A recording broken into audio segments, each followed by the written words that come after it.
Deri për te detit shkoj gjyshi yt për të siguruar shtëpinë me bukë. E jo më të mos vish ti në malet tona që pa numër i kemi. Vdekje fashizmit. Liri popullit. Përkujtuar 75 vjetori i lindjes aktorit të njohur Eduard Çala, edhe pse u nda nga jeta në maj të këtij viti, figura dhe kontributi i tij i çmuar artistik mbetën të gjalla në kujtesën e komunitetit, miqve dhe kolegëve të tij të shumt.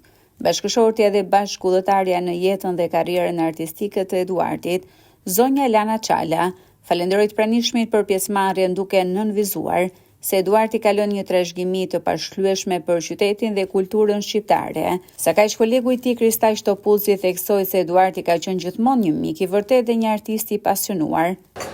Ai nuk do mbush të 75, po i ka mbush, dhe i mbush 75 vjeç. Dhe mua jo më duket, po është tamam realitet. Nuk është këtu midis nesh, po ai është diku, për mua është në Itali. Ke djemtë e ti. Ta gëzoj me ato. Dhe ti uroj djalit doktoraturën që do të marri. Për ne them që Edi është këtu sot midis nesh dhe do jetë gjithmonë midis nesh. Dhe jemi bashkë edhe në skenë, edhe në lokal ku pishim kafe, edhe ku dilshim shëtitje. Përnaj ta gëzoj 75 vjetori.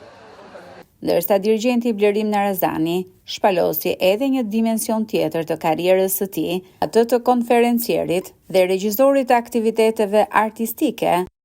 Djes u çova në kam, po duhet të them dy fjalë sepse kam qenë për shumë vitesh, sikurse e një pjesë e madhe këtu, të paktën 45 vjet në koncerte, spektakle, ke punuar bashkë shumë vite.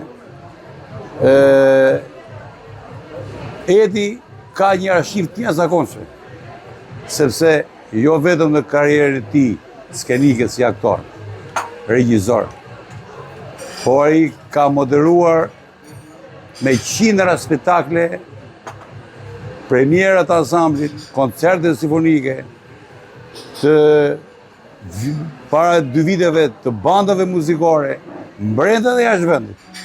Në karrierën e tij Eduard Çala ka interpretuar në shumë role të paharrueshme si në teatr ashtu edhe në kinema.